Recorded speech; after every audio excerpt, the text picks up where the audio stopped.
Vai além do mundo, vai além de tudo, mais alto que as alturas, mais fundo que o profundo.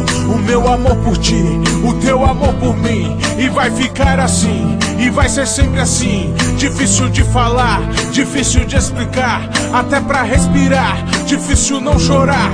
Tudo que suportou, tudo que relevou, olhou pro verme aqui, mas não desanimou, e foi até o fim. Últimas consequências, a cruz tão violenta, a cruz tão violenta. E foram tantas marcas, lágrimas tão amargas, o suor misturado com seu sangue sagrado. Tudo que me constrange já faz parte de mim, não sai da minha mente, não tem como fugir. Foi mais que um massacre, não sei se me entende. Foi mais que hediondo, não sei se compreende. Quem tem boca fala o que quer, só sei que eu não perdi a minha fé. Quem tem boca fala o que quer, mas Deus, eu não perdi a minha fé. Quem tem boca fala o que quer, só sei que eu não perdi a minha fé. Quem tem boca fala o que quer, mas Deus, eu não perdi a minha fé. Bateu bem forte pra arrancar a pele,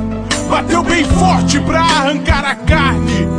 Soldado do inferno, romano covarde, riam do seu sofrimento, achavam tão engraçado seus gemidos de dor, o corpo dilacerado. Não sei se alguém se importa, mas eu não esqueci. Foi pelo verme aqui, foi pelo verme aqui. A cruz pesada, cuspi na cara, humilhação pública, as pernas bambeavam. Divertido pra eles furar suas mãos, divertido pra eles furar os seus pés. Os fariseus em volta deram nota 10. A cada marretada, várias gargalhadas. A cada marretada, a multidão delirava. Respiração pesada, disse com dificuldade: Pai, por favor perdoa, eles não sabem o que fazem.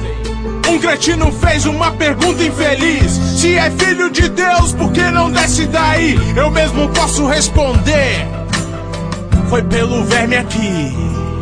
Quem tem boca fala o que quer, só sei que eu não perdi a minha fé. Quem tem boca fala o que quer, mas Deus, eu não perdi a minha fé. Quem tem boca fala o que quer, só sei que eu não perdi a minha fé. Quem tem boca fala o que quer, mas Deus, eu não perdi a minha fé.